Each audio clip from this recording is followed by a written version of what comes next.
Are you really now? I bet I have more books than you do. I have a lot more decks. I think you have that, but I have a lot also. Okay, I've never counted. I have 100 times as many books in my house as you have the caravan. Yes, I think you have. Jerry, I hope you're not moving anytime soon. No, Or remodeling, because no. I'm remodeling and I had to move my books 3 times last week. Well, and I got this workout. there are a couple of bookcases that I put in myself that are standalones, but they're secured to the wall. It's But the same thing that we still- have. They still have underneath them the ugliest brown carpet that was in the house when we came in. And since then, we've gotten that carpet out everywhere else, and of course there's hardwood floors underneath of it. So and then we that old carpeting is we just the covered all shit. those with rugs, but it's a neat old place though. It's half logs and half stone on the outside, and then it's all wood panel on the inside. Oh, how beautiful. Where is it? It's in Tahunga. The local legend is that this was Rudolph Valentino's love nest when he was a movie star in Hollywood. Oh, fabulous. I went to Hollywood High School and our mascots were the Sheik. We were the Sheik. Yeah, there you go. There you go. I worked one time at Paramount Pictures in the Rudolph Valentino building. See, we all have 1 degree of separation from Rudolph Valentino. I love it. Yeah. That supposedly was his office, or not office, I'm sorry. It supposedly was his apartment. Well, he was notoriously a guy that got around. Right. He might have been in all of those places. Those walls have stories. That carpeting probably has some stories. Well, I hope that it was newer than than the house. But it's impossible to really effectively insulate it, and so it is an energy eater. Yeah, our house is like that. It's like a wicker basket against the cold. It's just one of those, in California, a lot, well, not your place, but a lot of the houses here in California, people bought them out of a catalog, and it would get delivered. All the cut pieces would be delivered on a rail car, and you would hire somebody to put it together like a big puzzle. And so you'd have all these little bungalow houses on lots, and they didn't have insulation. They had real 2x real 4. It was redwood. It was, good quality stuff, but well, you would like buy the Cynthia in the catalog, or the Cape Cod, or the supposedly our house was moved here in 1923, but was actually built about 20 years earlier than that. And it was in the West Adams district, supposedly. Oh, but that's if you ever have a chance to visit and you see it, if you could tell me how it's conceivable that this house was moved, you'll enlighten me, because I can't imagine. Although there are several little places where the rocks have numbers on them. Wow. If they could not take it apart. It was magical forces, Yeah. Jerry, Okay, and guys. those Tibetan guys, they can move stones with their mind. I think Brian is calling us back to order. And Oh, good luck with that. Where's that mallet? Right. No. I hope you haven't been recording all of this, Brian. Well, we've been live for a few minutes, so well, that could all go on the editor's floor. Yeah, when I finally get around to that. All right, so I am going to do the thing. I'm going to mute everybody.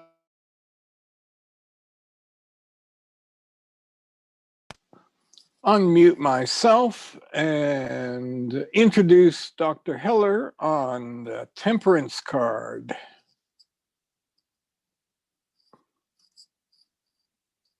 The 25th path, the arcanum is the 14th numbered arcanum of the tarot, and the card is called Temperance.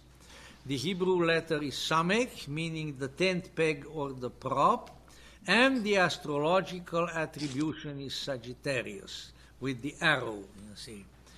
Now the card of Temperance, it has an angel, and the angel has on his chest the fire triangle that points upward. The keshet, the rainbow, is above his head. The bow above him with Tiferet in the center is a rainbow.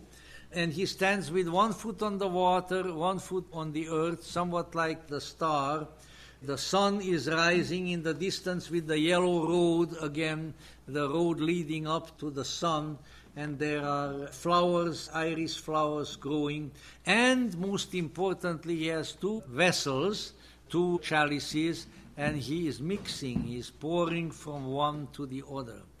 He is making the alchemical mixture which will allow consciousness to reach up and go to Tiferet. Things have to be balanced, things have to be mixed properly.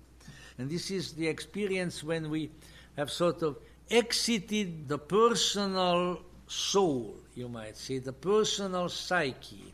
As we now come to Tiferet, now we are in another world.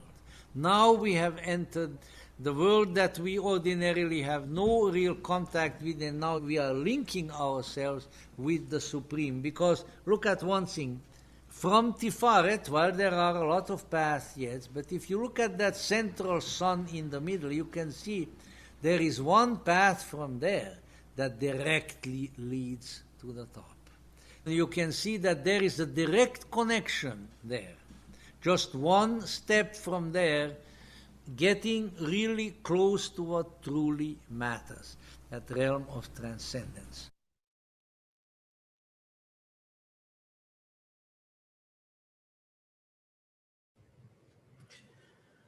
So the Temperance card is very beautiful, very ornate wings, and I talk about that's not ordinary water. You know, that water is kind of defying gravity, so that's an interesting thing for people to observe. This one kind of goes 2 ways for me. It can be the idea of having balance and a balanced expectation. It can also have to do with healing. But then there's also that sense of a sword being tempered, where it's heated and then dunked and then heated and dunked, and only the strongest steel will survive, that kind of tempering of the steel. So that is in here as well. The crown is on the pathway, the sun with a crown. So that is the implication of Tiferet, and then further on to Keter. If this were the main card or the summary card in a reading, I think that this would really be about getting a sense of healing and wholeness, that you're on a path that is healthy, that it may be a steadying kind of influence. If this were recommended or if this was the advice against card, it would maybe mean that you need to be more energetic in your response. Maybe you're being too nice. You're having too balanced of a response. You're trying to make nice where in fact you may need to do battle, something like that. So that might be some kind of a recommendation. Otherwise, again, I really look forward to hearing other people's take on these cards in terms of interpretation. If this were in the advice in favor of or the advice pursue position, then I would say you really have to take a step back and see if you can see both sides of the situation. See if you can understand other perspectives. You don't want to go off and take a decision that is too unilateral. This is requiring balance. It's so that idea that it's that central pathway is important because both you have the balance of the chalices, you have the feet, the balance of where they're placed on land and in water, and just the general construction of the card is a very balanced one. So if this is the advice to get balance, then maybe there are other influences that are really making you want to maybe you want to do battle in this case, but in fact, no, what you need to do is to be more conciliatory, take a more mediated approach, perhaps. Magnus, can I hand off to you? Thank you, Alison. This is an interesting card, as you already have said, Alison. it looks very calm, but it isn't calm, because this is a chaotic card actually, because where it is placed on the tree of life between the Sephira Yesod and the Sephira Tiferet, it is also a transformation between the moon and the sun. And it also divine energies, because you are going from a known phase into an unknown phase that have a divine spark. And it also is about testing. The universe is testing you, because you have to meet both energies of the side of the scale, which is the two cups. And divinatory wise, I would read it like balance, as Alison did, and I will also read it by unwilling balance, for the universe is giving you that balance and those tests, and you have to cope with them, because you won't survive in your divine development if you don't do that, because there is something higher that wants to come into you. And this is a card where you get tested. This is a card that can have to do with crisis. And you meet those crises by meeting both sides of the scale, both the positive and the negative, and you have to endure them, because in that endurance lies the growing, the divine growing. And there is a lot of symbology hidden in this card. I did a meditation on it, because I also read, as Yeril has done, in the Wang book, and he is also relating this card to several Sephiras, but there is no sign of that in the card actually, but there are. And he is relating it to Bina, and he is relating it to also to Hesed. Hesed he is relating it to because it is Jupiterian. The Sagittarius is a Jupiterian energy. So that is he is doing that, and of course he is relating it also to Tiferet. So that is interesting, and he's also relating it to the Wheel of Fortune, that path. And I was meditating on that. How does he get to the 21st path in this card? And then I saw it, because there is also a 7 hidden in this card, as we have seen in other cards. We have seen it in the Chariot, and we have seen it in the Hanged Man. And here it is again, but here the 3 is inside the 4. In the other 2 cards, the 3 was coming out of the 4, and the 4 was coming out of the 3. And this is the reality, and the what is called in the alchemy the tria prima, the three elements, the fire, water, and air. And the triangle is the earth element also, because there all the elements are balanced. But in the triangle you have the 3 elements, because you are having them, and you are earth yourself. And this is the test also, because you get tests this way from the universe. You get elemental tests, the test of fire, the test of water, and the test of air. And those tests are duplicated in the 4 different worlds also, so that those tests doesn't end. It isn't just 3 tests, it's tests in each world.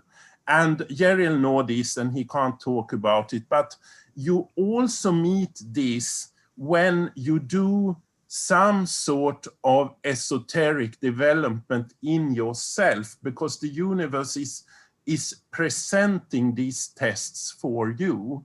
And that is to show you the way on the middle pillar. Because as Dr. Helle said, it is just from Tiferet up to Keter there. And it's the high priestess in that path. So that is this card. Color-wise, the golden cups is a symbol for Tiferet, of course. And also Tiferet is, as Dr. Helle said, in the head of this figure, because there is a sun there also. So it's Tiferet both in the other world and in the inner world. So it's very interesting card because it hiddens a lot of symbology. And I was meditating and thinking, how does he come to path 21 with the Wheel of Fortune? But then I saw it, because if you take 14, that is this card, and divide by 2, because it is 2 cups, you get 7, and there is 1 7 already on the breast, and there is a 7 hidden in each cup, and 7 times 3 is 21.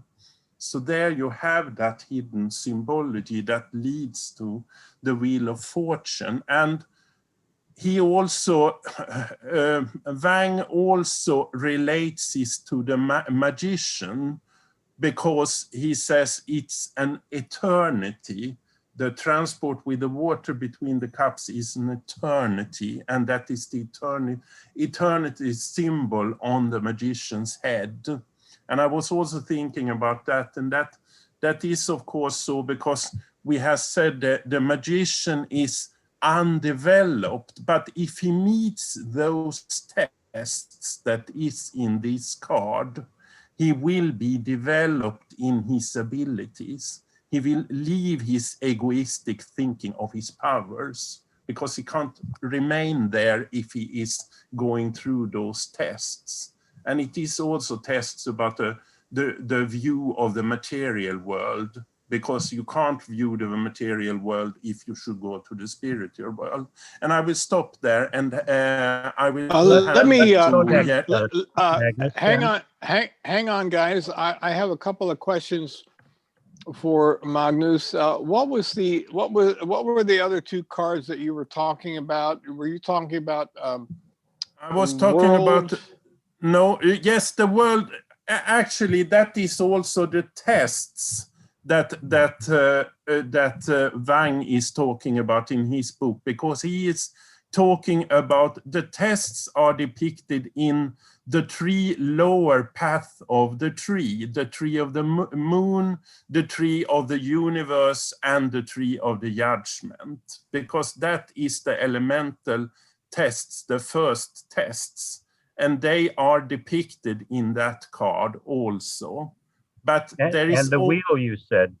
Yes, the Wheel of Fortune is also depicted, and that is because there is a development that you can't direct it. The universe is directing this, because the universe is giving you the tests when you are ready for them.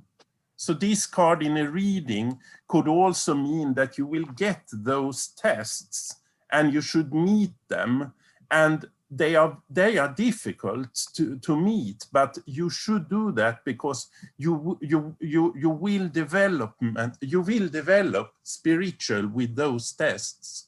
The universe is develop you, showing you the way to something higher in your thoughts. So that was the card, and the Sephiras he was relating to was the Sephira of Bina, the second Sephira, because he is up in the eternal triangle, and he is also up in the eternal triangle in other color schemes. And he is talking about in other worlds, those monochrome colors is actually in color, and those colors is also in this card, because red is in the middle of Bina if you look at this card.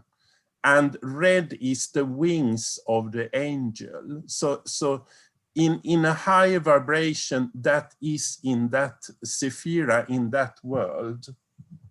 So he's talking about, and he was also talking about the sephira Hesed, because that is the Euperian, that is the Sagittarius vibration. So that is the blue color there and there is actually just the mountains are blue in this card in far, far back. So but he's also talking about all the yellow cards, all the yellow colors are the Tiferet Sephira. And I would hand it to Yeriel. Thanks, Magnus. With what you were saying, I wanted to go next because a lot of my observations are very parallel to yours, which has surprised nobody because we're reading some of the same books.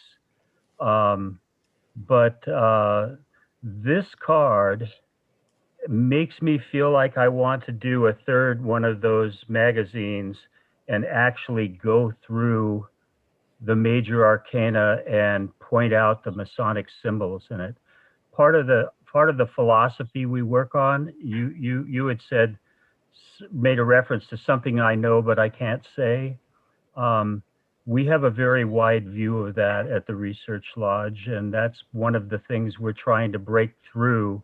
Oh yeah, tell us all the secrets. Come on now. for the sake of Masonry and for people to understand what it is and the philosophy of it. None of that is really secret. We just can't do the signs, the tokens, the words, that kind of stuff. But what the symbols are and how they work and what they mean, that's all written about very, very extensively. But this card is really, I see the lessons of initiation in this card.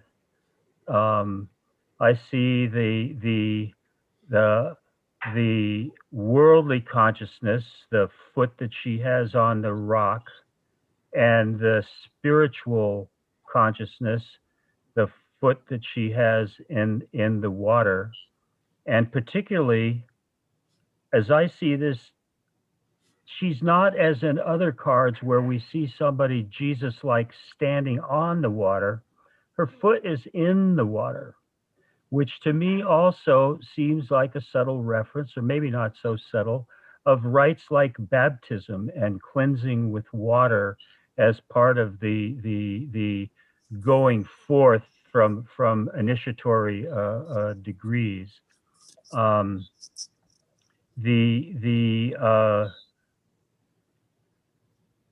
Getting that in balance and doing the kind of mixing things which she is doing, which is very alchemical. Dr. Heller made a reference to that.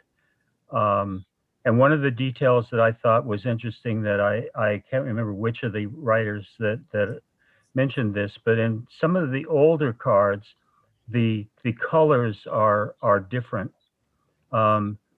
It's expressly alchemical in the Crowley card, where they're red and blue, and they stand for the elements in the alchemical sequence that leads to the Philosopher's Stone and that sort of thing. But the one that I thought was really more interesting is in the cards that look much like this card. Some of the other ones have the upper cup, the cup in the left hand is silver, and the cup in the right hand is gold. And that's compared to going from the Yesod, whose symbol is the moon, and going upward into Temperance, which is the symbol is the sun. So you're going from the silver to the gold with that. And it has the idea that in the foundation is who we are as we come into an initiatory process. I described that with the ashlars earlier as being who you are before you're shaped by the philosophy and the practices. And this path here goes up to where you're now still in the physical world that we all take as reality, but through this initiatory process, you're going to go up that road between the two pillars, now the represented as mountains of initiation that I made that comparison before, to the ultimate, that would be in Masonic terms, the grand architect of the universe, but whatever the idea of deity up there in Kether, that's the crown of Kether clearly. And that's the goal of all of these mystery schools in their initiatory processes, is for the normal person to get in touch with this higher consciousness through whatever kind of baptism. The most frequent one, as I've mentioned before, is the candidate dies and is resurrected in some kind of way. And we compared that before with Osiris and Jesus, and all of these traditions have that sort of thing. There's the one of the things that is, and this is reflecting a lot my own spiritual growth. I think one of the most important points in being able to, metaphorically at least, pour the cup the way it's being done into the other cup, which is the unconscious being realized now in the normal brain. You know, in defiance of gravity, if you were holding the cups like that, the water would fall in the pool. So there's a magical element to it. There's something supernatural about it. And we get this from some other stuff, some of which is not really very visible on the card. There are 3 or 4 meanings of this square with a triangle. One of them is, and this is Masonic, and we've talked about it before. The square is the 4 cardinal virtues: temperance, fortitude, prudence, and justice. And it's the first one of those, and that has to do with being able to control yourself, not to give way to the bright lights and temptations and all of the earthiness stuff, and to start becoming detached from that. And detachment is absolutely central to it when it's understood in that kind of way. Also, then the 3 in that sense would represent what are called not the cardinal virtues, but the biblical virtues, the ecclesiastical virtues, whatever, but it's faith, hope, and charity. Actually, that's as we know, a mistranslation of the original. Was love. It was agape, and which is love for all. And so those are called the 7 virtues, and that's a really essential thing. You get those in the very first degree that you take in Freemasonry, and I see those 2 mountains over there as being the 2nd and 3rd degrees. One of the things, though, and this also connects, Magnus, with the wheel. Remember, the other thing that the wheel has on there is the tetragrammaton, the Yahweh. And that is actually, if you have a card that shows it, the little lines that are above the square with the triangle in it are actually the four Hebrew letters of the name of God, Yahweh, because it was what is called ineffable, which is also a concept that's very central to Freemasonry.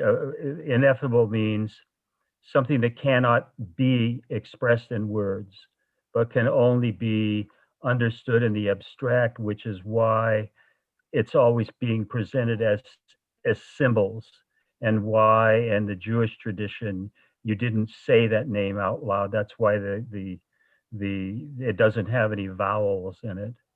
But another thing that I read, and I wouldn't have recognized this, the iris there is actually an allusion to another version of who this is before us.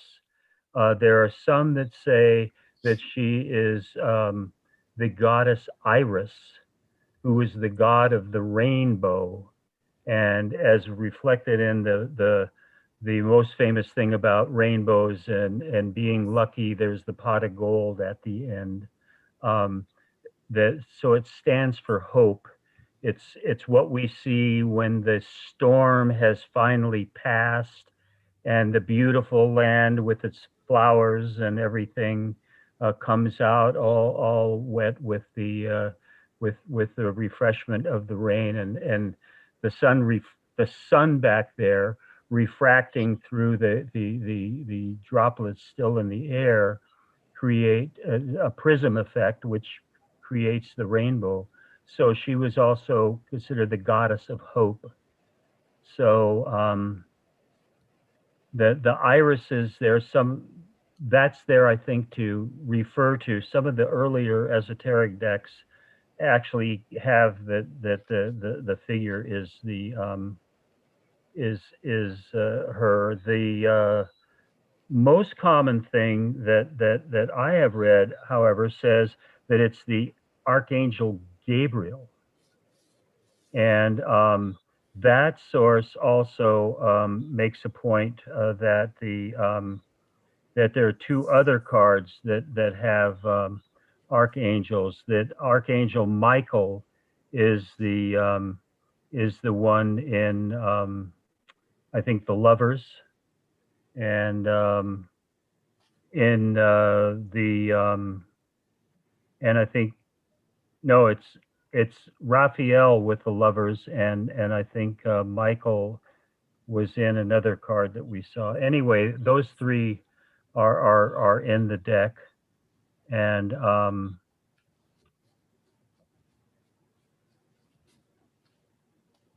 let's see what else was I. And of course, the way that the crown, I mean, and the sun, the fact that whoever the figure is, I would take it to be the initiate, or the initiate to be. I think there's actually discovered there's a word for that. It's called an initiand, Initiand, and it means a person who's going through the degrees.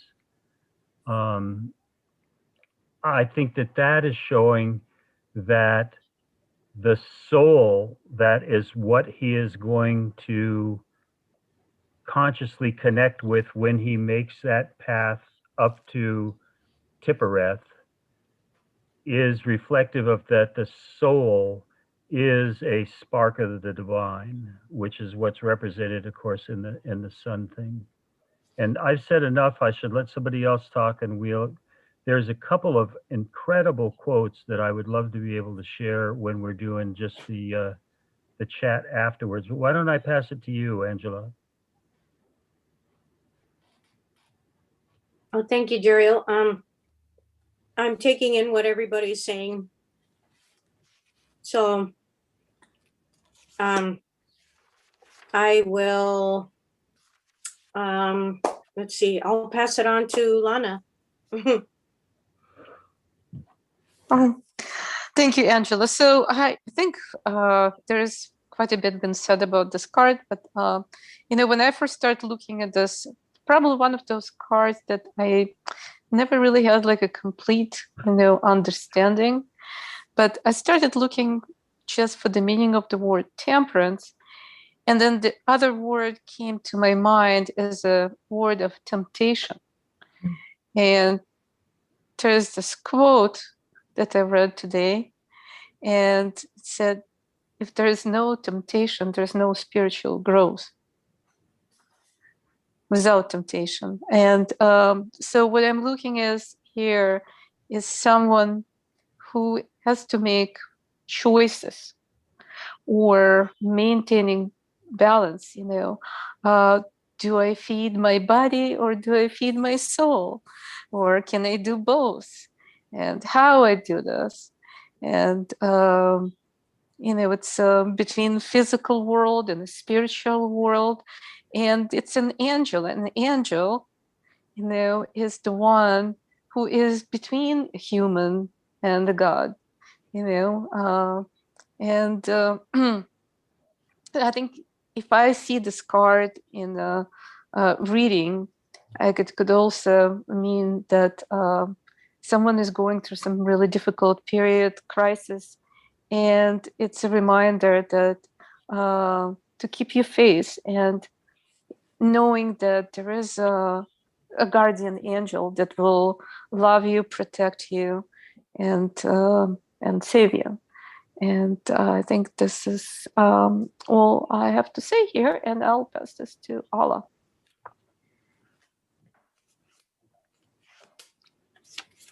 Thank you, Lana. Don't have much to say about this card besides the fact that I see. We don't see you, Allah. Well, the main thing that I see you. Oh! Okay, sorry about that, but And I see the card. Okay. Well, I'm holding a dog, so I'm very. That's okay. We want to hear on you. a purpose here. Beside the card.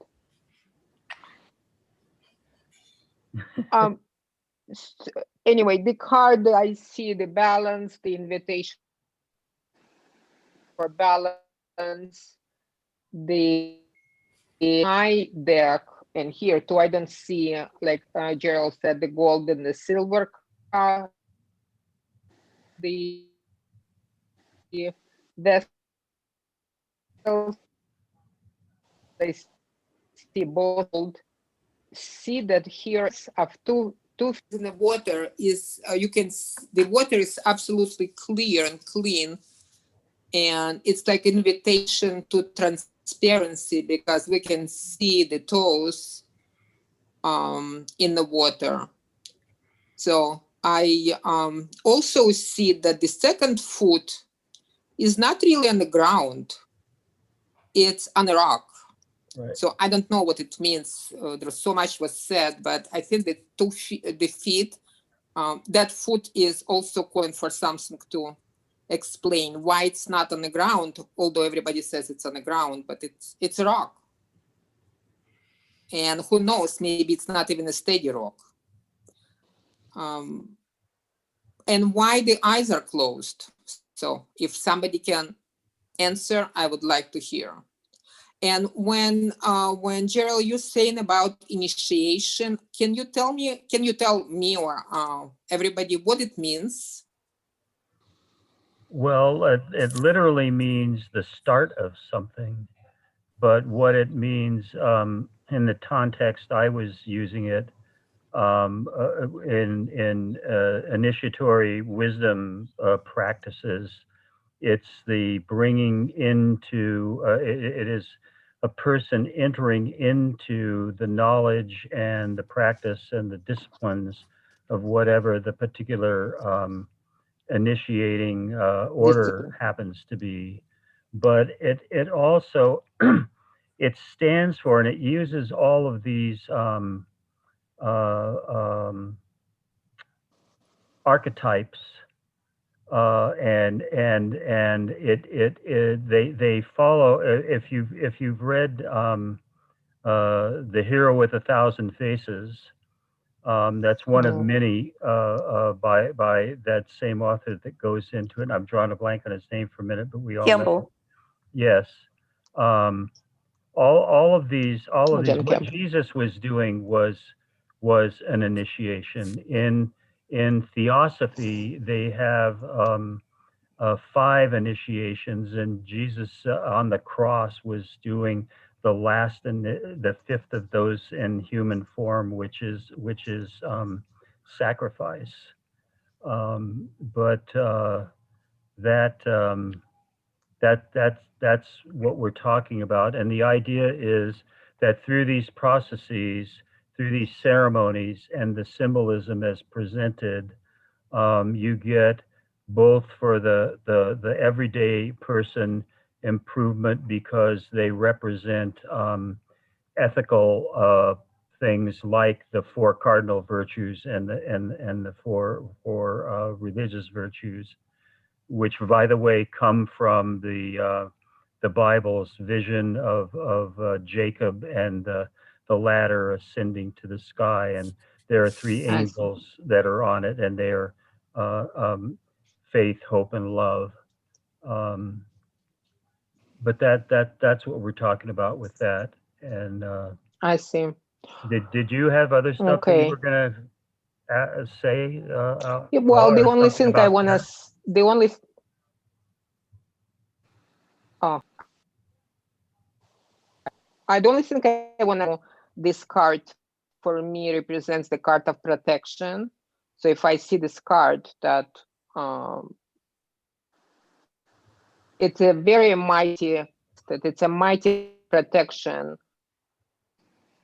for me, but I am watched over or looked over and supported. Out it, Brian.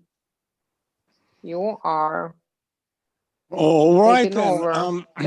I want to reflect one little thing in the recent conversation about initiation. Um, it does mean the beginning, but I would like to Yeah. use a metaphor of it being like going through a door, and you are now in a new world to explore, and a new realm. And so it's not like you're initiated and you're done. No, it's an initiation. It's the beginning of a new phase of life. And I also want to reflect back on something somebody said about, well, it was Jerry, probably about, you know, the laying down and dying and rising to a new life. I wanted to point out in the old Catholic rites that is what happens at certainly several levels. Deacon, priest, and bishop. The ceremony includes a moment of the candidate is literally lying down and dying to their old life as they enter the door, and they walk into a new life. So now, in terms of my own relationship with this card, it is certainly greatly improved by this activity, because it really hasn't been a very proactive card in readings, in my experience. Hasn't been there much, and now I will definitely be more welcoming of it, because now just to show you how bad my memory is, now I edited this segment of Dr. Heller's just days ago, and I thought that he had mentioned, I'm not sure, so I'm asking, somebody can correct me if I'm wrong, but I think he did mention as being a guidance, an angel of guidance, although he didn't say it that way, but I think that's what he meant. And somebody else also said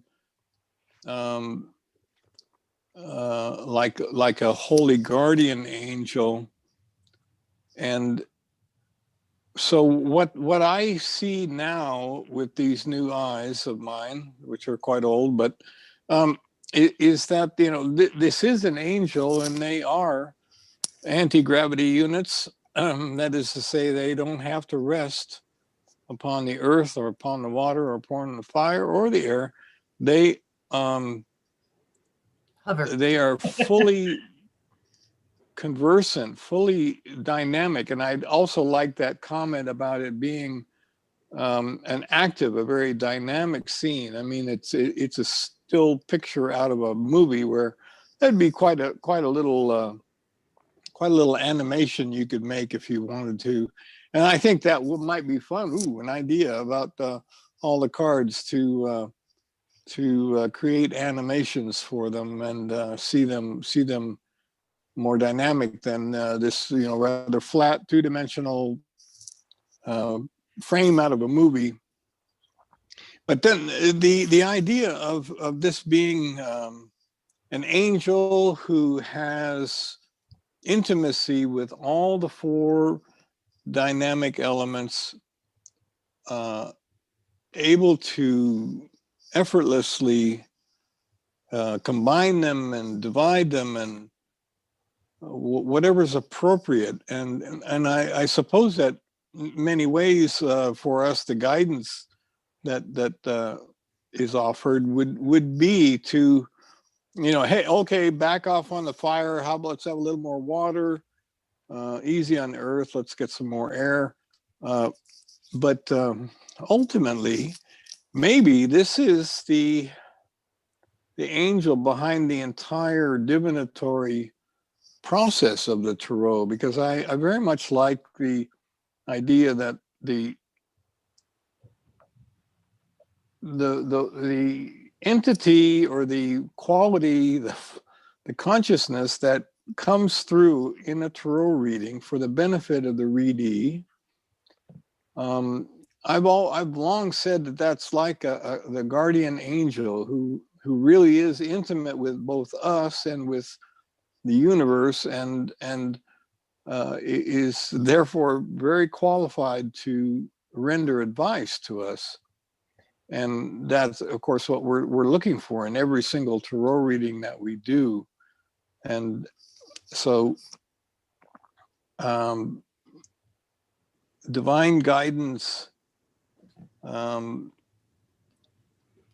guess I'm going to sort of conclude on that theme, because I think that's how this card is going to be meaningful for me in future reading opportunities. And so I will turn it over to the general discussion. Allah, yes, take it, Alison. Okay, go ahead. Alison, Allah, you asked why the eyes are closed on the angel, and I think that has to do with this is an inner development. You don't see this in the world, you see it inside of yourself, because to solve those tests, you have to go inside yourself to find the answer. Thank you, Magnus. And is there something resemblance of third eye in the yes, and I believe that is also the symbology that is telling you this is coming from inside. I think it is like that. Okay. And those tests, if you get those tests, you have to go inside, because they are so strong. So you have to go inside to find the answer. Why is this happening to me? So this also indicates intuition and higher self and everything else. Yes. Which reminds me, it's actually oxymoron, but the Kubrick movie, Eyes Wide Shut. Yeah. Terrible movie. I didn't like that movie. Oh, the book is much better, but Oh, good. I'm glad to hear. I was reminded, Gerald, when you were talking about the rainbow and the goddess Iris, that the three Sephirot that are the closest to Malkuth, that's considered when you achieve those, when you learn those lessons. Is that not achieving the rainbow? Is there something along? I believe that's part of the symbolism there. So that she's the goddess over that. Literally, the Tiferet, or that pathway is the straight pathway from the middle of that rainbow, shall we say, up to Tiferet. And so that's pretty interesting. And that's all I had to say. I wanted to say something. Go ahead. It's also interesting to look at the middle pillar and the cards on those pads because they have similarities, and Waite has done that deliberately if you look at them, because if you are looking at the universe, that person or angel or what it is in that card has two things in the hands, and also in that there are two things in the hands, and then you get up to the high priestess, and there are similarities there also because there are also the square in that on the breasts of the figure in the high priestess. Sorry, Yariel. Those sands also remind me of the Two of Pentacles, is it? That has the juggler with the infinity sign around it. Yes. His hands are, they may be the reverse, but it's the same same kind of gesture. Yeah, there you go. Brian, can you keeping things in balance and keeping things in play? There's movement. Right. That's the dynamism, Yeah. right? And I think that is one of the biggest lessons of this card, is about being in balance and about being able to handle being a person in the physical world, the 4, but also spiritually in the 3, because you're in contact with your higher consciousness and whatever angels are, whatever deity is. And could you show that the slide that's the spread of the all 21 that we looked at before, that we started out discussing? Because I think this card is a really good example. We've left the second row. No, the other one that you showed before was better because you can actually see the face of the cards. The one we were looking at before we started tonight. But yeah, remember now, we talked about Dr. Heller in his book, The Fool's Pilgrimage, talks about how these 3 septenaries, the first row, he says, stands for the area of creative powers or causes within the collective unconscious. Then the second row consists of representations of the laws by which the primordial powers of the first septenary are channeled into manifestation. So that first row is like all of the resources of consciousness that we've got. And the second, that the second row is what kind of experiences do we have to go through to put those into manifestation? And then the third septenary is he calls it the results or finalized concrete manifestations of the first 7 powers as they appear in their actualized or differentiated condition. So then we start with in the first one with the Fool. We start with the Fool, but then we come with the Magician that has all the potential powers that you can imagine, control of all 4 suits and everything like that. That's the resource there. The kind of learning what our own powers are starts with a Strength card, which is having our higher self be able to hold that lower self in control. And then the third card down there is the one that we're about to go to. That has to do with the first big test that you got to get through to do that manifestation. But now we're right on the end of that, and all of these things. And the thing I see constantly in there is be patient, be careful, don't rush it, make sure it's balanced. And something that I know I read it from 2 or 3 different sources, that this also has a lot to do with, and I'm talking about the Temperance card now, not losing your temper because things that aren't the way you want them to be, that you have to learn how to take life as it comes and make the best that can be done out of it, using not only your resources in the physical world, but in the spiritual world as well. So I think that this is our first chance, now that we've reached the third row, to see how these verticals go as we go through the rest of this. And that's what occurred to me about that particular phenomenon. But I think I may have jumped unintentionally onto the next card. Well, it makes a good segue.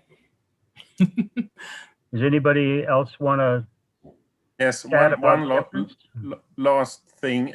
Crowley changed the name of this card to Art, and I think that is because of the 7, because the 7th Sephira is the Netzach Sephira, and that is about art.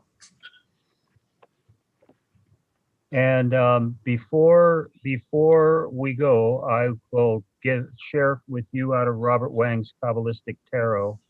The esoteric titles are The Daughter of the Reconcilers and The Bringer Forth of Life. So that reconciler thing is, again, mitigating between the extremes. And I think that this card is also recommending, and maybe this is part of divination or something, recommending taking that vertical path from Foundation up to Tippereth, across the void and up to Kether, rather than getting off onto the severity or the mercy. But once you get to Tippereth, you can go to every one of them, above you and below you. So it's a really important transition, and here we find it at the end of that second septenary.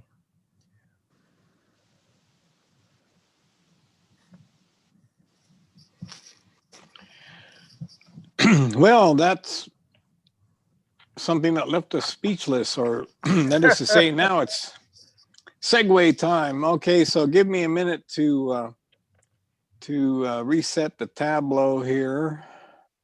Then I also can say, look at the wings on that angel, because I have done that for some time now, and they are different.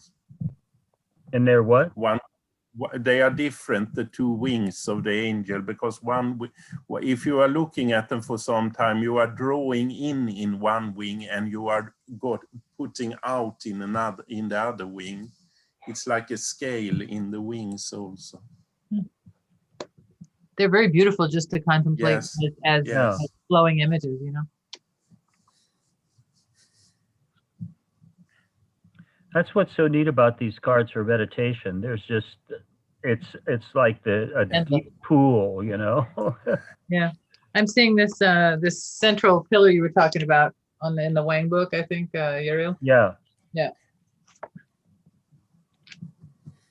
Yeah, I really like those diagrams for the minors. The word that they use in the pathway is probation, which is testing. And that also goes to that idea of tempering the sword and surviving the tests and the tests of the spirit and things like that. Exactly. Mm-hmm. And the whole idea of temperance is that you do things in proportion, so that you don't get caught up in the various traps of the lower world, of the physical world. Ultimately, that was also part of the temperance movement in the States, wasn't it? When it was not the teetotalers, but the temperance movement originally was just to get people on beer. Stop with the hard liquor because it was causing such a destruction. But beer was going to be okay. But then you had the people who went all the way, the teetotal, total temperance, no alcohol at all. Yeah. You've always got the people that are the literalists, right? And you got the prudent ones like yourself. They're the bane of people that actually seeking understanding. The 26th people that just give me something to believe and don't make me think. It's easier that way, isn't it? All right, everybody. I'm going to hit the big button, and although it's 8:21 already here in the West, shall we continue, or should we? I mean, we don't want to be bedeviled with running out of steam here, but Want to do a reading and then pick up with the devil card on Saturday? well, if you have the suggestion that somebody would like a reading, I know we've got a room full of readers, so that certainly sounds good to me. Okay, so Jeriel, you're suggesting a reading, and what are your thoughts?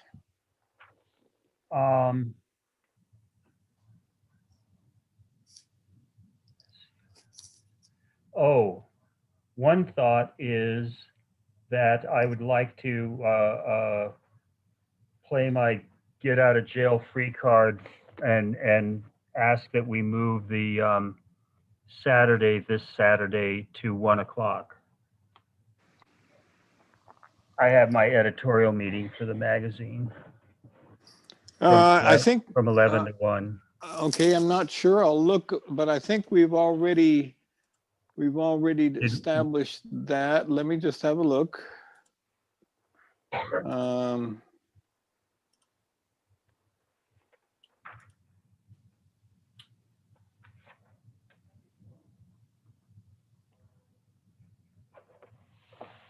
Okay, I don't see it. Oh, let me refresh this page. Yeah, Saturday, March 13th, we will delay the program by 1 hour. So we've already got that. Okay, great. That's all, but good to remind everybody. So Jeriel, were you seeking a reading in that comment, or? Yeah, I could use a reading.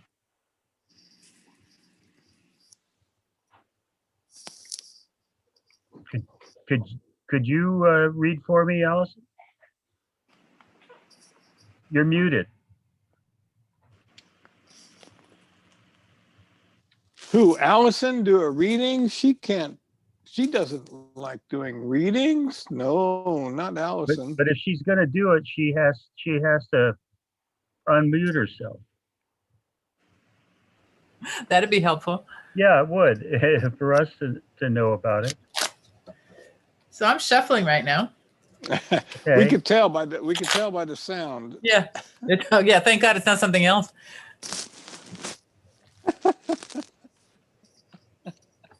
We're going to do this without me doing a query, right? Even though I might have something in mind. That's always best to really let the temperance angel. It may turn out that it's going to be about something other than what I'm thinking of too. So that does remind me. There's what Wade would say over the cards is something like, may the angel who is over these works, the magical works of these consecrated images, lay their hand upon this. So let us invoke that angel to lay her hand or his hand upon this and give you what you need to hear today for your greater good and growth. That reminds me of a astrology interpretation I got on my chart, drawn up by an astrologer out of Santa Barbara, out of the Starlight Books shop. His magical name was Mead, and he began the session, which I've heard a number of times because we had a little cassette deck, a little cassette recorder. He said, "May only that which is for our greatest good come forward now." Mm-hmm. Let me know when you want me to stop shuffling, Jeriel. Go ahead, stop. And they always say that. At the end of those kind of statements, Brian, there's usually an amen, and after that, maybe you could always say, "So mote it be." So mote it be. What it sounds like. Or really true. That's what she said. Yeah, right. All right. Would you like me to cut? Yeah. Okay.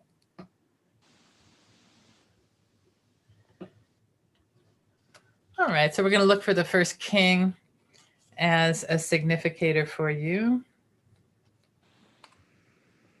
The first king on the bottom. From the bottom of the deck. From the bottom of the deck, exactly. And it's taken us a minute to find him. He's hiding. He's the King of Cups. They're all going to be at the top of the reading. So there's our King of Cups. That's the Knight of Cups. So let's put the King of Cups as the significator. Oops.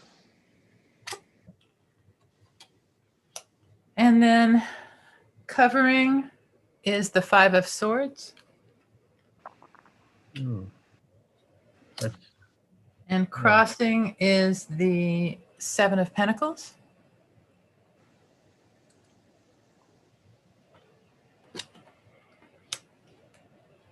In the further past, or the distant past position, is the World card.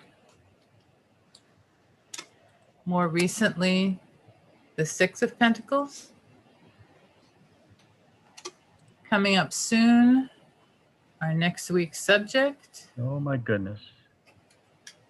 And then further out. Maybe we don't have time for a reading after.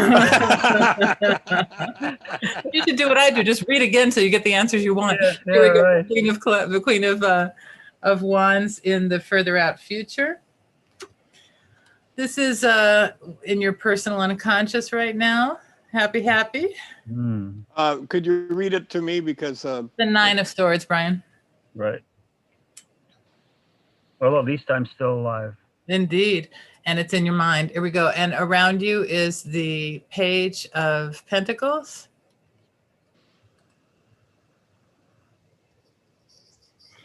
Where your attention is focused is the Six of the Swords. Farrier, right?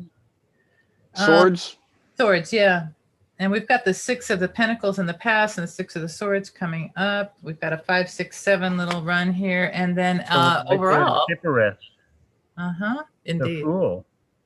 And the Fool as this. And then in terms of advice, avoid this, which might be hard for you. It really helps me if I hear the name of the card, because Thank you, Brian. So advice avoid is justice. And that's like kind of a default tendency for you. And then advice pursue is the Four of Swords.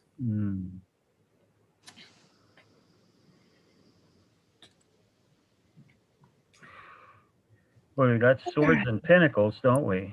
Indeed. And the cups are just you in the middle. So it might feel like nobody is really feeling this and understanding the impact the way that you are. Or that you have a perception of this that other people are not. You're understanding an aspect of this situation that other people are not. Right. So let me just contemplate this for a moment. I've been having a lot of trouble with my eyes, so I can see kind of middle badly without the glasses and middle badly with them. Let's see.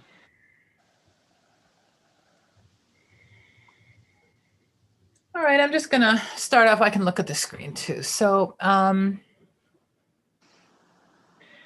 you are in the middle of this trying to keep your cool, trying to be balanced, trying to not get caught up in the emotions of what might be going on here. And on the one hand, you're just kind of sick of it and you want to walk away.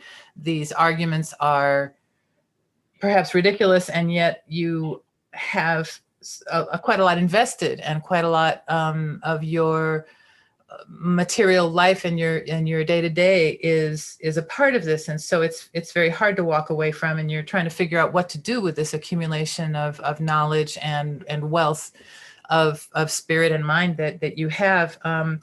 You definitely are accomplished. With that World card in the background, there was perhaps a shift or an ending and a new beginning that happened, or just your own mastery. It has been a part of you for a long time, that understanding of things, that full consciousness of the larger picture. And you had to, in the past, more recently, you've been sharing that, and that's a pleasure. It's something that you owe, and it may also just be very literal that you've been having to put your own money in to keep something going, lending things. It's not, it's again, Tifereth being the guide of those 6 cards, that's a right use of money to be doing that, but it may end up getting into a tangle as you move into the more recent, I just forgot the word, the close future, what's upcoming. Yeah, And- I got Coming, the scales in my hand there too, and they. The scales in your hand, and indeed the scales of justice are what is being advised against. So it may be that you've been engaging this justice judge. You judge mock trials, so this judge energy is very much a part of you. So I'm using what I know about you. It's just Yeah. So, but that it may not be the best tool at this point, and the sword that you're wielding is they're advising you to kind of maybe sit on that for a little while, let whatever this is percolate. You don't have to judge it yet. More things need to come to bear. And there's also a 6 that's on your mind in terms of you want to get someplace. And so you really want to get somewhere with your thinking and get somewhere. I mean, because all these ideas, all these swords have been weighing heavy upon you. I'm looking down now at that 9. So it's not you really want to move past whatever this situation is. And it's bothering you because you are, I mean, we came up with the King of Cups in this instance, but I would assert that you're pretty much the King of Swords most of the time. Me too. And so having these swords be in such difficult positions is not comfortable for you. And it feels like you're trapped, which is maybe that Devil card coming up. So I think what you need to do is step back a little bit and take a more philosophical view that you're not the only boss in town, and your way may not be the only way, even though it's worked for you. And that there's a certain humility involved in doing that, but also a certain levity. So it's a great thing for you to release the burden of that the devil is carrying, for you not to have to be responsible for all of this, that other people can help you carry it. And you can maybe just kind of manage them, but not have to be carrying it all yourself. So that's something that comes to mind as I look to the Queen in the future. And that's the only wand we see here. And so you're moving into perhaps a lighter energy than this devil is representing for you, and what seems to be heavy upon you, which is the defeatism or in your thinking with this 5 and the 9, this kind of unbalanced thinking, and you're wanting some way out with the 6. And then the advice for you is the 4, to just let it sit for a minute. Maybe there's something that even you, as considered as you are, haven't yet seen clearly. It may be that the situation needs to be tangled for someone else's leadership to come forth. They may need to come out as the hero, not you. Something along those lines might be in this. And that would be a happy thing for you, because as the Queen of Wands, you are in a cultivating position, not a controlling position. So perhaps thinking of this as a cultivation rather than a management is going to be helpful for you. And so the Justice card is saying you do not have to be, and perhaps you are not anyway, the ultimate authority in this circumstance. That Devil card, that may be you trying to control the situation, or your feeling within the situation of not being free. It would seem like stepping away for a little while, taking a break, letting other people handle it. Learning what comes with time might be helpful for you. And that Fool is, it's very much in opposition with that World card, or it's a continuation of the World card. So it may be that what is comfortable and within what's under your belt is no longer of the moment. What's of the moment is a new thing that you can't know what it is yet, and you can't control it as the judge, but you might be able to discern it as the meditator. And we haven't looked at that Page of Pentacles, which is what's around you. And that it seems to me like people around you are suggesting things to do that don't feel that comfortable for you, or feel like a new direction that just, you've done a lot of new directions. Why do you need a new thing? But maybe this new thing is necessary for them to keep their interest, or for them to to feel like they are invested in this and that they're not borrowing, but they are also now owning or planting for themselves. And so where you may have been the one giving the knowledge before and giving the initiations and giving these, conferring these tokens, perhaps, maybe it's time for other people to be involved in that action. And you are going to not be in as active a role of authority, but you would be in a managerial supportive role that is going to be a lot lighter and happier for you, and maybe more akin with your sunny kind of inherent energy with your Aries nature. It's going to maybe be more fun for you not to have to be managing everything. I mean, I said managerial, but it's cultivating this idea of farming and multiplying versus controlling and deciding. So if you can, that's what I'm getting from this reading. I welcome other people's interpretations because I have brought in a lot of what I kind of sort of know about you, but I don't know that much about you. And I may have misinterpreted, but that's what I'm getting from these cards right now. Should I inform the discussion by telling you what I was thinking about? Let's let a few other people weigh in just out of curiosity. That's a good idea. Let's see what intuition brings forth around the table here. Gerald, I have a question, Gerald. Is this reading, is that connected to the first reading we did for you in the first session we had? I'm not making that connection if it is. I don't remember that much about it right off. Because the world card in that reading was the covering position. Oh, interesting. And now it's moved into and now it has moved to the distant past. So that situation has changed if it is connected to that situation. So the question, I would supplement the question or make a sub question. Is your interest in a reading tonight? Is it got a longer term foundation? Would it be fun to call up that reading that we're speaking of, or? Yeah, let's have a look at it real quick. If you got it, I assume you do. You can assume that. Yeah, I know what that breaks down into. Oh yeah. Just lost because my algebra teacher loved to do that one. Yeah. And who did that reading for you? It doesn't seem to be. I did that reading. Oh, okay. Okay. That's why he's remembering it better than I am. Oh well, yes. All right. I just remember the world card that it has changed position. Yeah.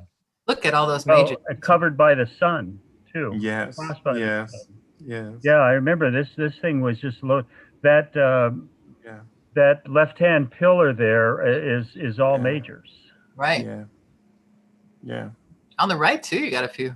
Well, and I got two more. Yeah, that's right. These kept coming up, and we guys kept saying the odds are getting longer and longer of this being a random. Yes, I do remember this. Yeah. And golly, I got Death card in the near future on that one. You did. And the devil this time. I have been looking at the present reading that Alison did now.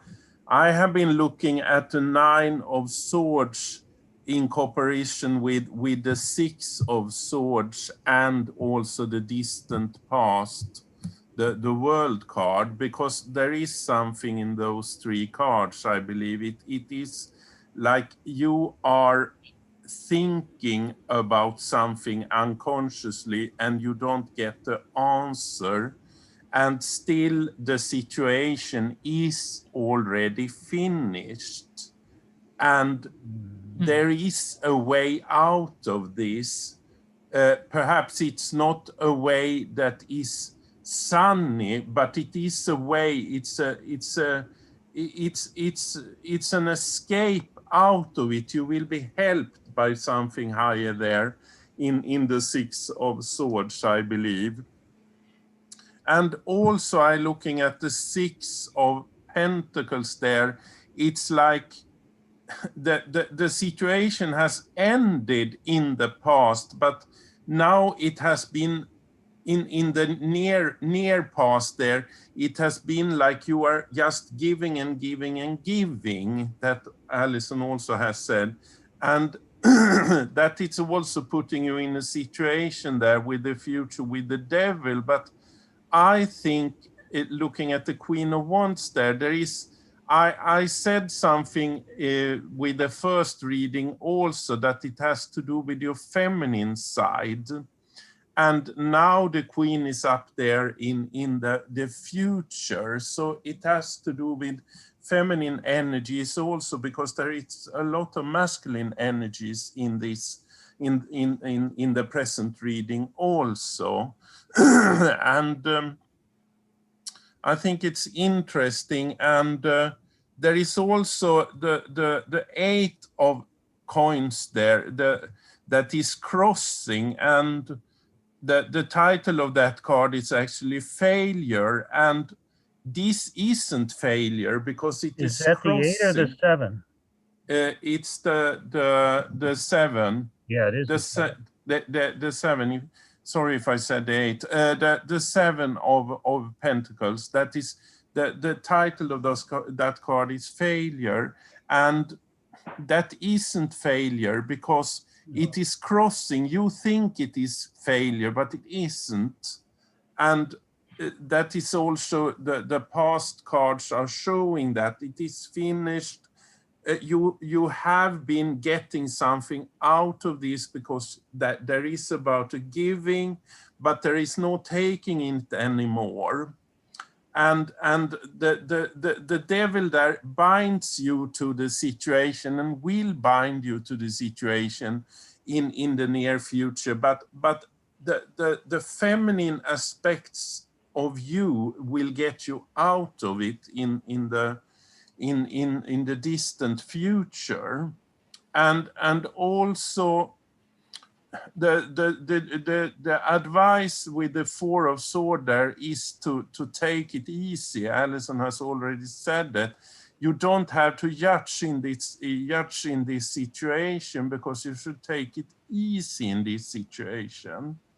And the money is, I think the Page of Pentacles there also in the house position is both about other taking responsibility, but it is also that you want to be able to gain something from this, because it's like it's just have been a lot of giving lately.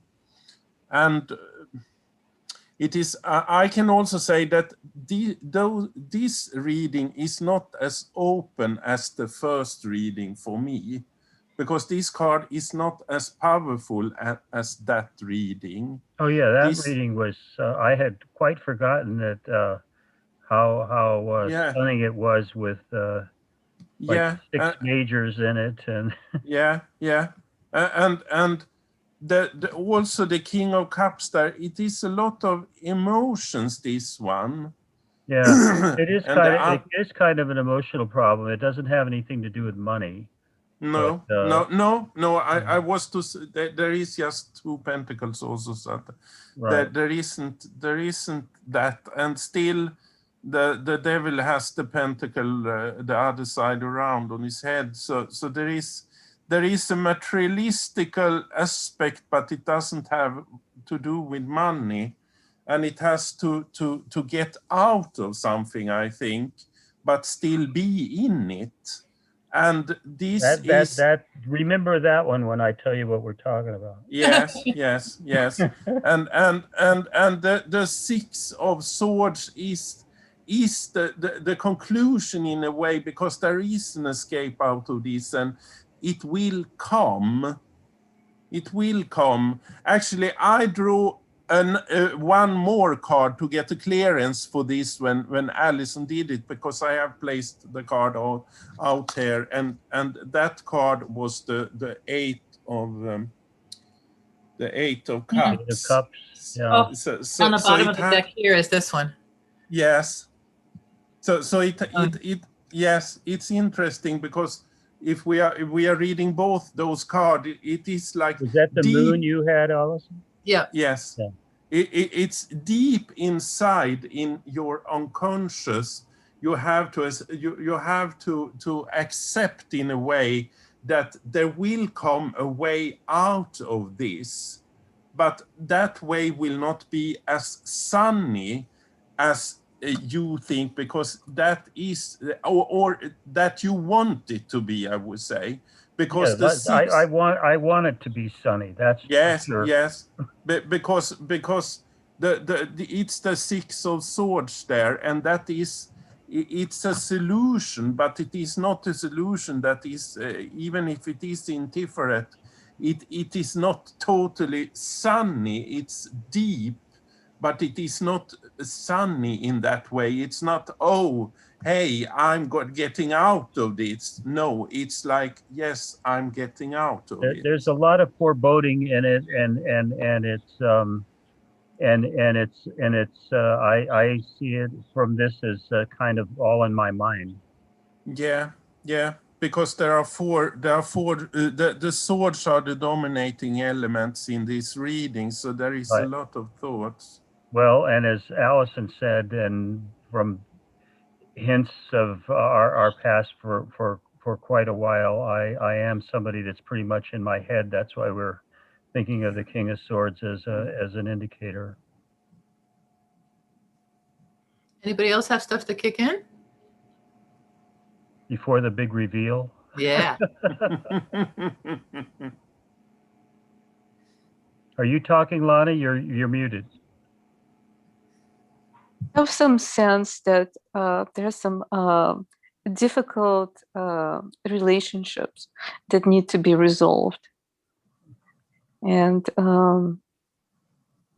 there's maybe some legal obligations that you feel to these people. And I think also I get a sense from this last card, the Four of Swords, that you need to wait out. You need to take a break and wait out. That's what I get.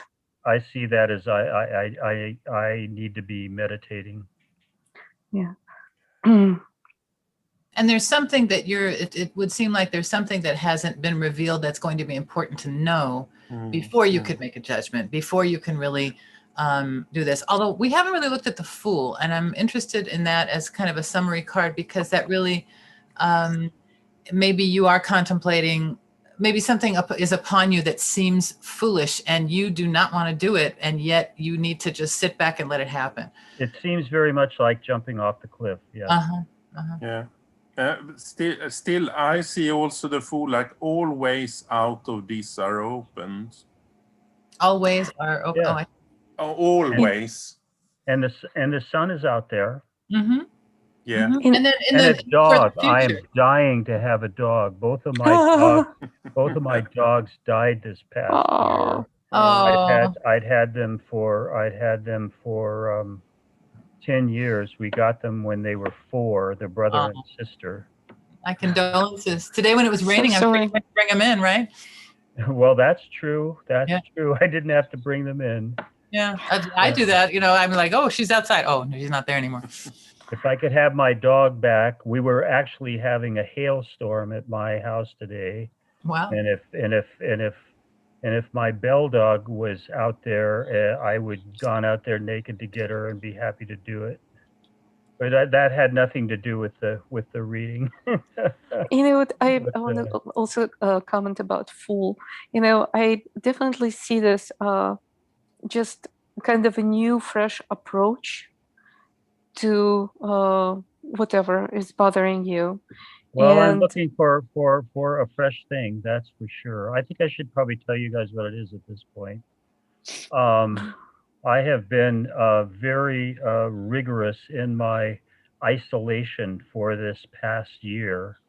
Most of my contacts have been through this medium right here. I go shopping occasionally and things like that, but I've actually have been person to person with my best friends 2 or 3 times each of my three closest friends, and nobody else really, other than my 2 sons and Jerry Ann. And I have been very, shall we say, vaccine skeptical, and I made an appointment for Sunday to go get my first Pfizer shot. Jerry Ann's coming too. I think I often think of her as the Queen of Wands because we met in a meditation school, and she's a Leo. But so I hope if the future is that she comes out very well here. I hope I'm with her. But I know all there is to know. I don't know what there is to worry about. I know that it's taking a trip here and jumping off the deep end of the pool. But that was what I was just wondering about because it's been on my mind ever since we did it. So is it about getting the vaccine or about going back out into the world now having been vaccinated? About getting the vaccine, because I very much do feel like that is a possible escape and back to some level of normalcy. And so I'm not really that much of a worrier. And I do in your conscious mind. Pardon me? In your conscious mind. Yeah, right. But this I have been worried about. How do you take that advice card in terms of the 4? I think that it says, I compared this to the knight who is doing vigil, the knight, the page who's waiting to become a knight the next day, kind of thing. Part of that's because that's the story of one of the degrees in Scottish Rite Freemasonry that I actually have a performing part in. Not that part, but he's having what they call the vigil before a trial, and I do think of this as a bit of a trial. In July of 2019, I had COVID-like symptoms and was very seriously ill for a month. Mm. In March of this year, before we knew there was a virus, I got the same thing again. For another month, I was down. So I know I have those vulnerabilities. But both of my sons have had both of their shots now, and my sister got hers on her job. She got the first half, and she said she's okay, but her arm is sore. That's it. Well, my younger son Alex, who lives with Jerry Ann and I, is a grocery store clerk, and my older son is right now a driver for Angel Food. He's going all over 5 days a week, delivering food to shut-ins, basically. So they were prioritized as frontline workers. And you have contact with them, so you're kind of secondarily getting exposed, no? That's probably the biggest exposure that Jerry Ann and I have had for this whole year. But we've all been quite careful, and Alex, our son, has a room on the complete other side of our house, and the only thing I do there is speak to him basically.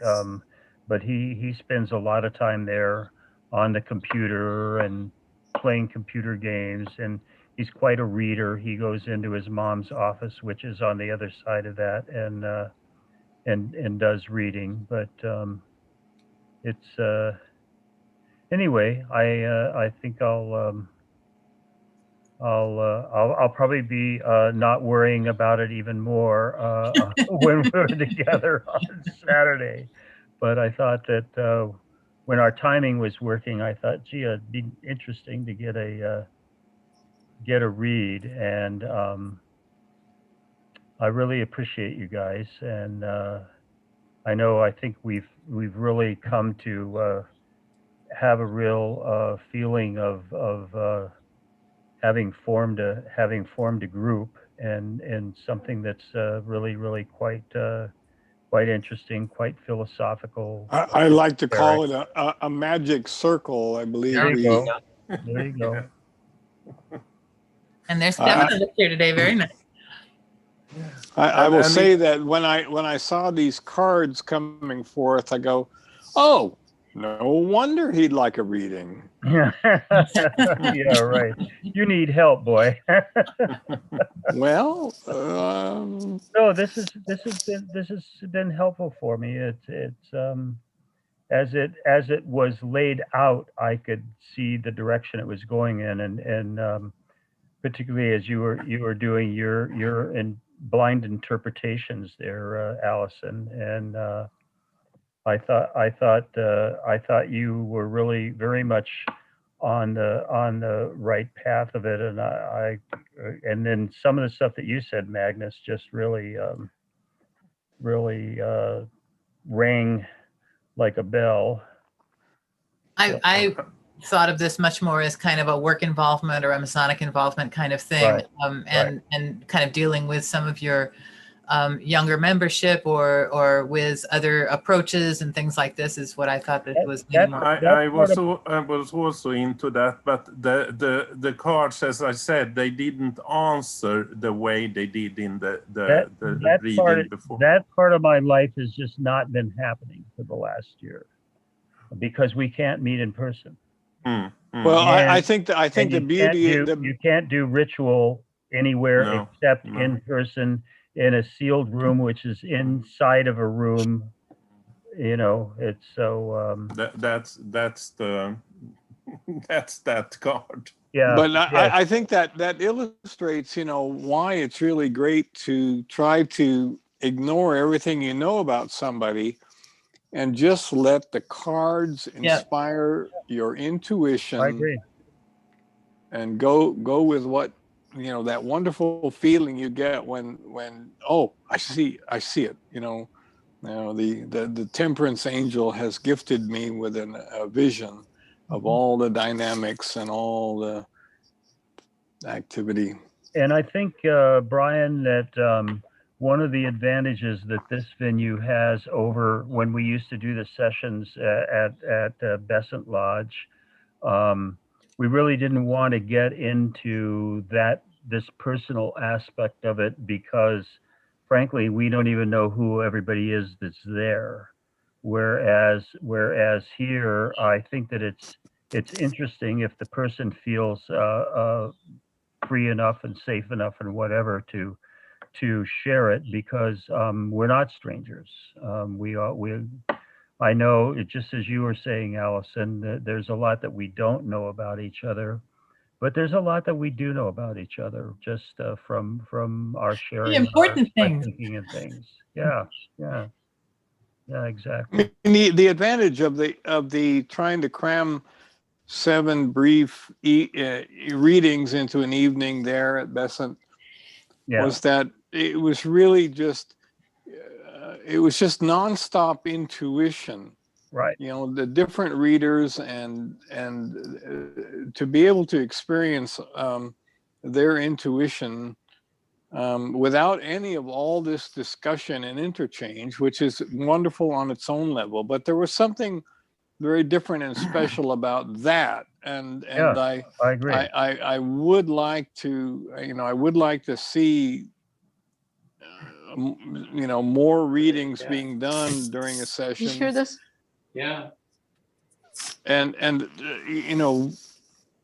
it's really fun to have this magical circle and get to know each other well. But I think we will get to a point. I think we know too much about each other to give each other readings, because it will be mind. It'll be the chattery thinking function, the chattery side of thinking function that will take over, because that's closer to us. It's a little it'll rule the roost as long as it can, and doesn't need any. The chattery mind doesn't need any intuition. Says no, you just go go off on your meditation and leave us alone here. We got work to do. So but I appreciate both sides of that issue. Hey, that was one of the major messages in the card we did tonight. And Right. I think tonight's discussion showed that we hadn't exhausted everything that was on that card even. It was occurring to me, I don't remember who was talking about it, but who brought up the thing that 1 foot was on the rock? Allah. Yeah, Allah. At that point, what flashed on for me is that right foot is Jesus being baptized in the Jordan, and the left foot is him passing it off to Saint Peter, saying, "You'll be the rock on which I'll build my church." Mm. It was the same that come up for me. Did you really?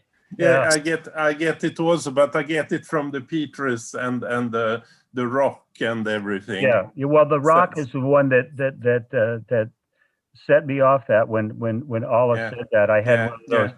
I had one of those like the figure here. The light bulb is going off over your head. No, it's interesting. I'm looking at this card again, and you look at the foot that is in the water.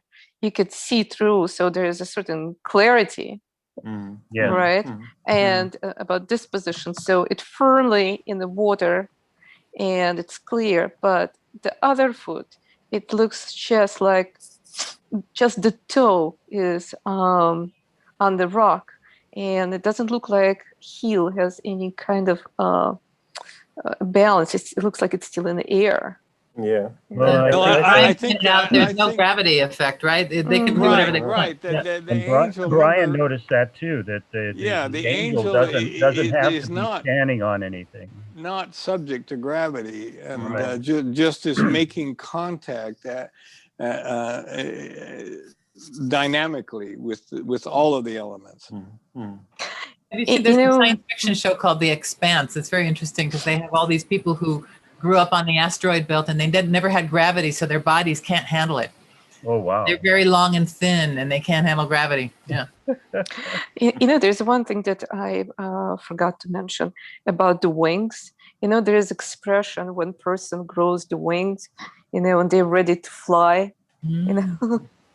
And it also, another interesting thing I was thinking about Icarus, yes, the temptation to go to the sun, right, and fly, and he gets burned out. So again, restrain yourself. I always think of that when I see a human with wings. It's the Icarus thing, and as a matter of fact, that would have fit into a lot of the themes that we were developing in our discussion. Just as you said, he wasn't temperate. He wasn't prudent. He went too close to the sun, which really is like he was onto a good idea, but he went too far too fast. Mm-hmm. And then it's a long drop. And I would like to. Could only make enough wings he could only do wings for his son. He couldn't do wings for both, right? Yeah. I would like to share something that I really kind of realized while we were back there. Seems like years ago, but it was only weeks ago, with the Six of Pentacles, that there are three characters here, and I think for divination purposes, you could either be, and we've generally people we kind of jump to the giver, but I think that there may be a time to look at the one who is receiving and the one who is not receiving. Right. So that's an interesting triangle: the giver, the receiver, and the non-receiver. Yeah, you we see see this yourself in a triangle repeatedly. Right. Do you see yourself in one of those particular positions in this reading? I could see potentially all three of them, actually.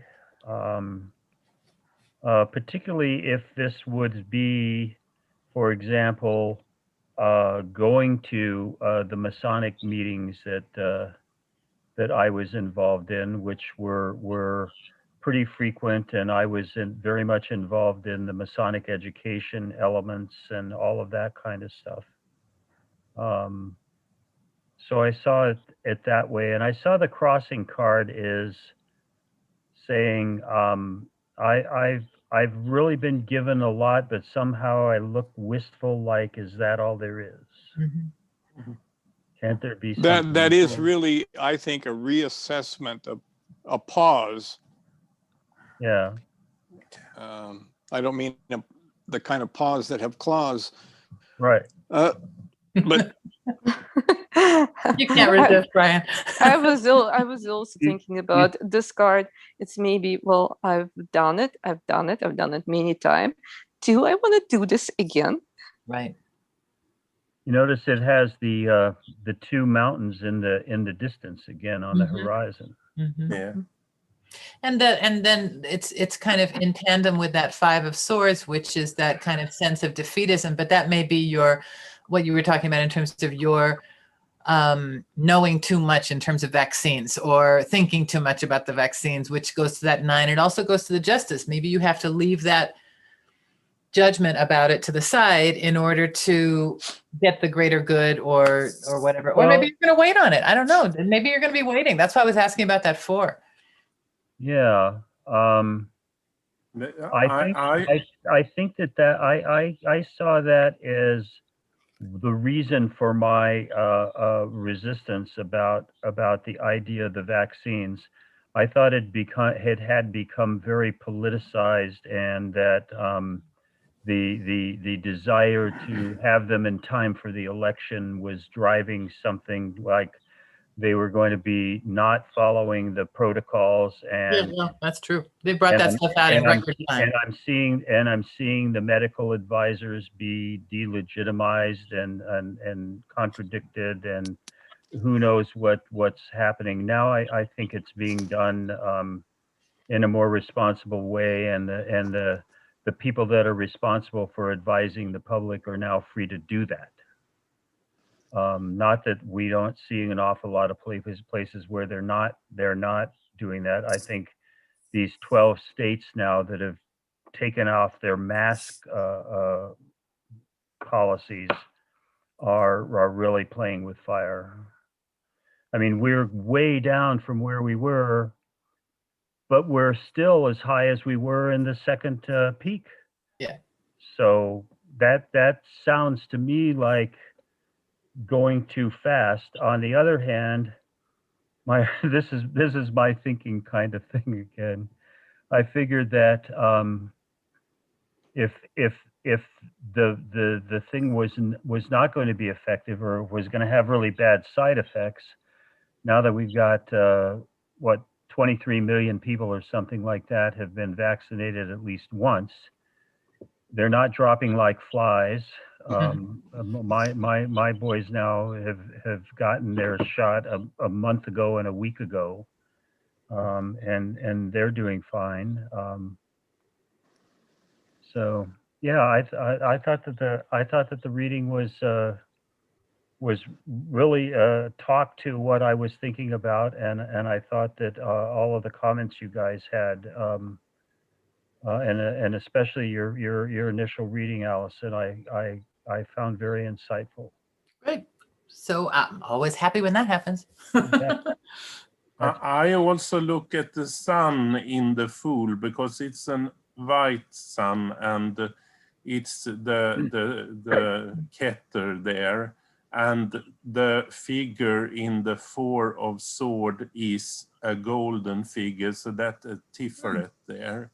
So you have those two Sephiras in this. You have an divine. I smiled inside when you pointed out the sun there over the fool's shoulder and the outcome card.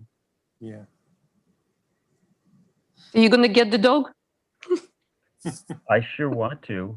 Jorianne is finally thinking about it. I think she grew up with dogs, and I don't think she really expected to love the dog like happens when you have a dog. So particularly that last one, our girl dog. We were very. These were a brother and a sister from the same litter, but they looked very, very different. And she was just the total alpha dog. He died about 5 months before she did, and I think what finally got her was her hips. The 14-year-old Labradors have hip problems, and but if she had died first, he would not have lasted a week. Because he was her vassal, you know, and he did whatever she told him to do. Yeah, sounds like you should get another dog. Yeah, I would. I mean, the love in your voice and the affection in your voice when you think of them is an outlet that you might really need, because you are very swordsy, and it's probably good for you to balance with that kind of affectionate flow, you know. I love having a dog. I do a lot of time with it. I'm just in one or another of the libraries in the house, and the dog would follow me in there, and she would do a couple of circles and then lie down, and it just had this emotional element to it of oh yeah, it's in your voice. It's all over there. You should go to the Pasadena Humane or one of those nice places and find some doggy that responds to you and you respond to. Well, what's the matter, Jerry? Don't you like cats? I do like cats. I do like cats. One of my favorite animals that I ever had, and when I got divorced after having my first two children, our little daughter Jennifer had so much owned the cat that I had owned before. His name was Redford, because he was a white cat, almost 20 pounds. And he had this reddish tips coming on his ears and his eyebrows, and then he had just Robert Redford blue eyes, and they had two wavy lines through the iris, one of them red and the other one gold, and really just take your breath away blue eyes. And I used to. Some kind of pet has got to come into the Smith household now. I used to, when we first had him, we were living in Manhattan Beach, and I was doing a combination of a yoga and meditation thing. And the final part of it, you end up prone on your face with your hands like this, and I would meditate about 15, 20 minutes, sometimes 30 if it really got going. Once I would start meditating, the cat would walk up and he would lay down where his chin was like right on the back of the nape of my neck, and his body went all the way down to my hips, and he would lay there, and after he was there for a couple of minutes, he'd start purring, and I would just like levitate off into Never Land. And but my favorite picture of my daughter when she's 3, and she's about as tall as he is long, and she's holding him under his arms and or his front legs. And I tend to anthropomorphize my pets quite a bit. And she was trying to get him into this little rocking chair that she had with her name on it and a little heart. And I still have that picture in my in my den here. But yeah, pets are really neat. I always had dogs growing up. We had dachshunds and basset hounds, and the smartest dog I ever had was a border collie Springer combination, and whose name was Snuffy Smith from the old comic book. Cool. Well, we're going to get together on Saturday at 1. Okay. At 1. Yes. Yes. Yeah. Okay, guys. That's it. All right. Well, thank you guys for indulging me this evening. I really feel very appreciative and close. Well, we wish you good health always. Yeah. Yeah. Oh, Thank you before so we much go, for sharing about your pets. Yeah. Magnus, I want to ask you Yeah. something. Did Yes. you put that book